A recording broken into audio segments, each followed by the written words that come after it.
finishing up touring for In Love and Death, the band was pretty burnt out, and also we had just, we'd just come off super long tours, and feelings had kind of started to change. I know that Quinn, from what I know of the situation now, Quinn was pretty much just tired of being in the band, and I think Brandon was kind of tired of being in the band as well. I don't know, I can't speak for them personally, but... Dan, our friend Dan, he was more a close friend of Quinn's at the time, that's what I want to say, so... I was just in bands around Salt Lake City, and then Quinn gave me a call. He's like, hey, do you want to come to LA? And he said be in the band. He's like, you want to come down and be in the band? I'm like, yeah. I guess we never even really talked about it that much. Dan Whitesides just kind of became the drummer. I think Quinn just kind of decided that was what was going to happen. And that didn't really hit me till I landed. And when I landed, I hadn't smoked cigarettes in like 7 months. The second I landed, I'm like, oh, pressure. I started smoking right off the bat. And as soon as we had Dan in the band and as soon as we started touring, we realized that we were becoming closer and we were becoming tighter, and communication was just, there was no walls to be broken. I mean, everything was just open. As soon as we finished Lives for the Liars, we went right out on tour for Taste of Chaos. That was a really bad time to go out on tour because at that point, Bert's voice he had developed a node on his vocal cords, so it was imperative that he had to go have surgery, but we had this tour plan, so we jumped right into it. Well, that tour just thrashed his voice. Yeah, I think the surgery on my vocal cords was a very stressful time for everyone. We had been touring very extensively, and like my voice just got continuously worse and worse as it went on. And I was nervous, you know what I mean? It's like, I was nervous for him. I mean, that's like somebody cutting my fingers off and then gluing them back on and being like, they'll be fine. You'll be fine, you know? Yeah, it was totally scary, but I mean, it was definitely for the best because I couldn't function any longer, you know? The whole time I'm just like festering up all these different ideas, and we actually rented a house in Brentwood, and we put up all this soundproofing. We go to jam, bam, where the jamming is like normal, like not even loud, you know, we weren't playing like super loud compared to what we usually do. It was like turned down. Neighbor busts down the door like, you can't do this. This isn't gonna happen, guys. This isn't happening, and you can't be playing here. Like, we're like, oh, great. He just busts into the house that we're living at, you know. We can't be here. Like, this isn't your house. Get the f out of our house. And everybody was just so stoked to be writing new songs and kind of getting on a new level that we go back into a situation that we didn't want to be in. And it just hit us all, you know, something's got to change. We just realized that we had to start from scratch and take everything back to nothing. Start over for the Used to make something huge happen. Something's wrong. Like, we're not progressing as a band. It seems like we're stuck in a rut. We're stuck in the middle. We're stuck in doing the same old kind of tours, the same old festivals, the same old, like, everything felt the same and it felt stale. Because we just needed to go in a new direction altogether with everything in our lives and everything in the band. And so we decided to work with Matt Squire.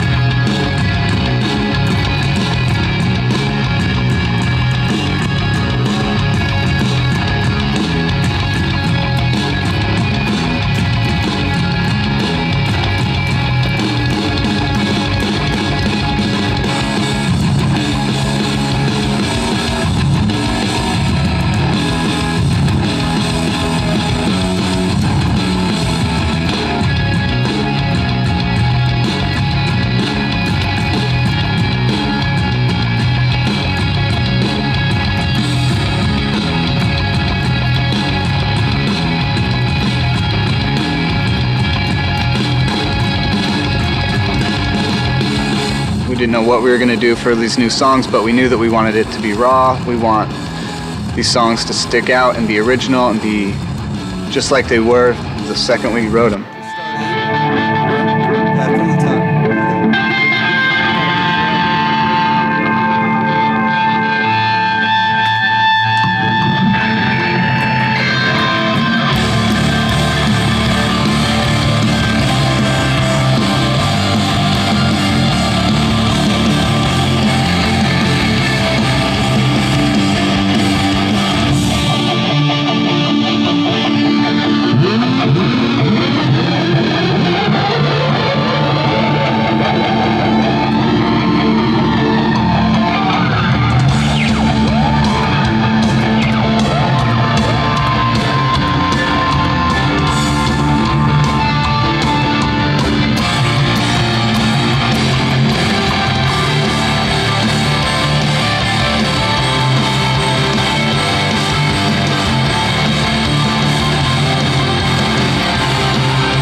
a huge Used fan, so I was absolutely honored to get the call, and like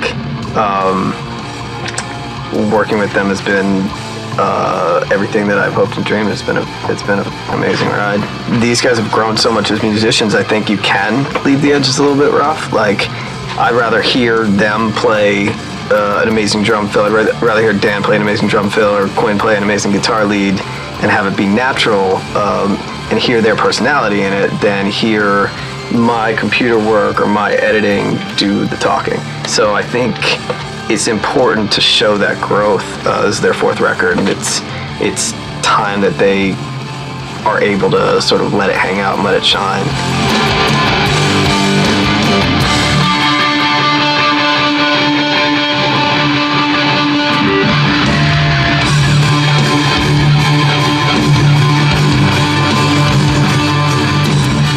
I think that's the whole thing with Matt, is he's kind of learning with us as well.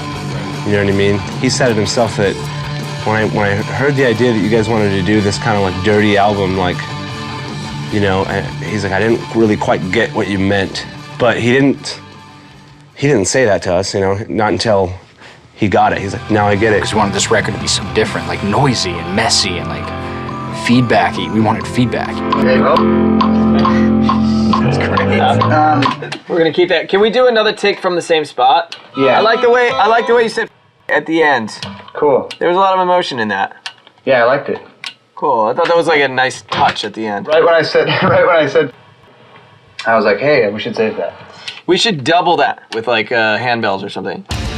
I was thinking like get a bunch of kids on a hill, Yeah. and then like secretly have a clothesline at the top, and then just, you know, pull it back and then watch them all fall down the hill. But at the bottom of the hill, it's just all like razor blades and salt and and like that we could record it and reverse it. Somebody's recording this.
Mama, do it one time. Do it 2 times with the bad self. Yeah, yeah, oh.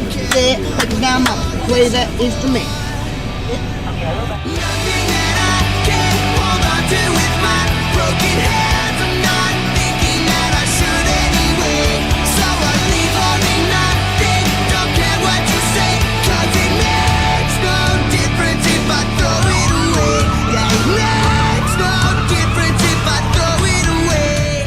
What's different since 2001? Well, I think that back when the band first started, it was, you know, we were living in kind of at our parents' house and stuff like that. Bert was living with me for a minute, and we lived near Provo, but we lived in Pleasant Grove, and every day was just kind of like get up, either go to work or just find a ride to practice, which was, you know, about 10 miles away at Jeff and Brandon's house. I mean, everything now is, I mean, it's a completely different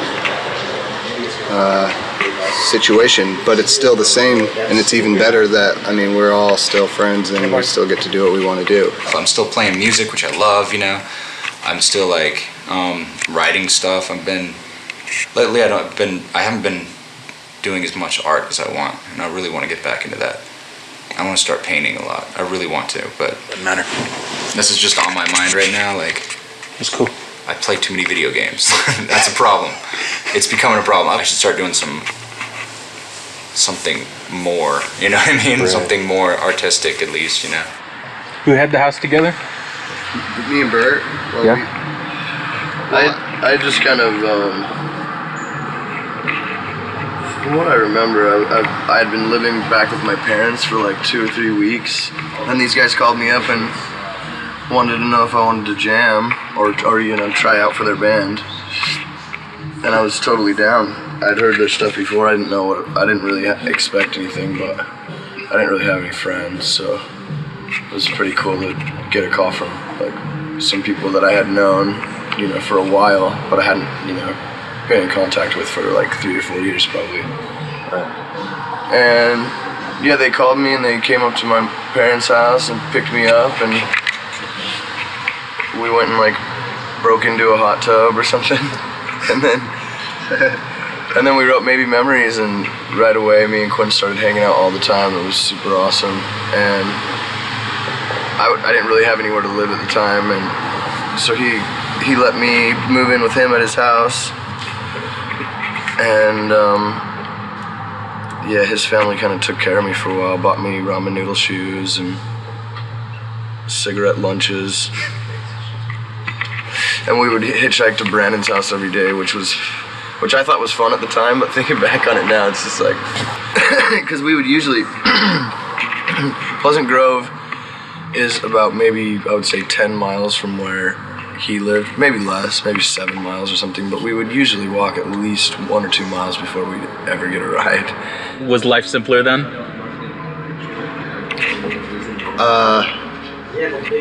Maybe.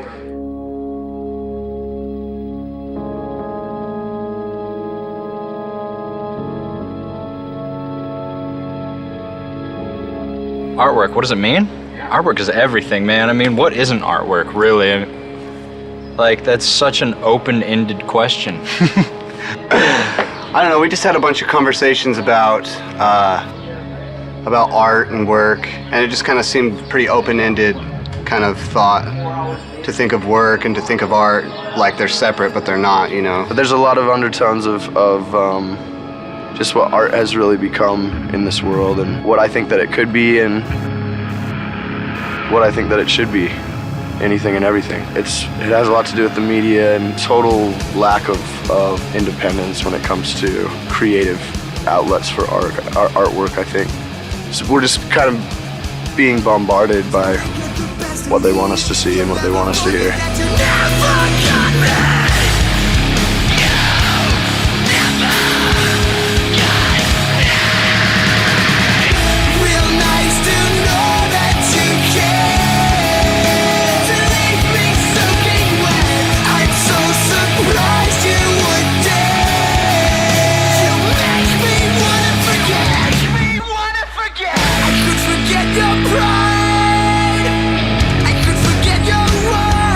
This record is just another page in the book, and in a big way, it's just a kind of a snapshot of where we are now, and hope that people really enjoy it as much as we do, because I think it's pretty cool.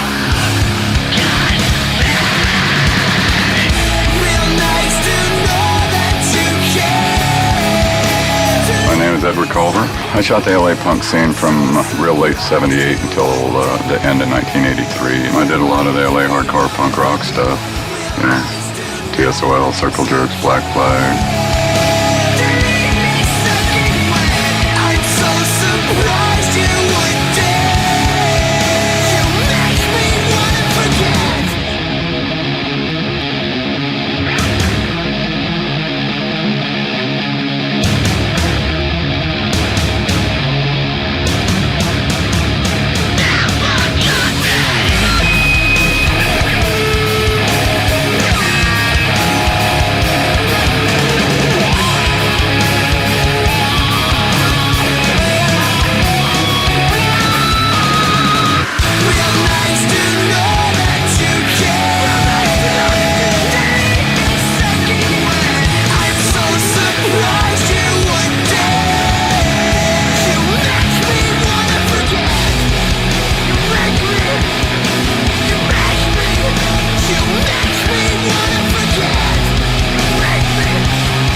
Ladies and gentlemen, we're about ready to get on flight.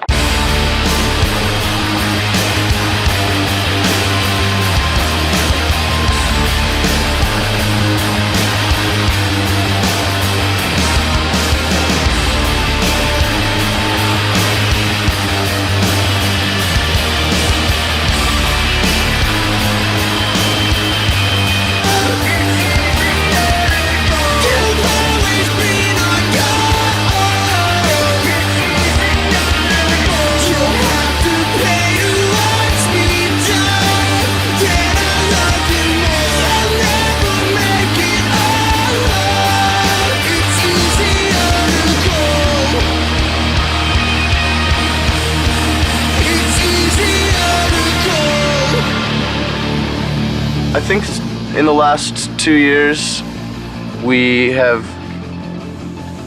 become a way tighter band in the fact that these guys really enjoy playing music together. I think what keeps us going is that we're all just friends, you know? We're all just really genuinely happy to be around each other and to know each other and to get to make music. And I mean, what really keeps us moving is just our friendship. This is an important record. I mean, they're all important, of course, but this is the one. This record I've got a feeling about, everybody has a feeling about.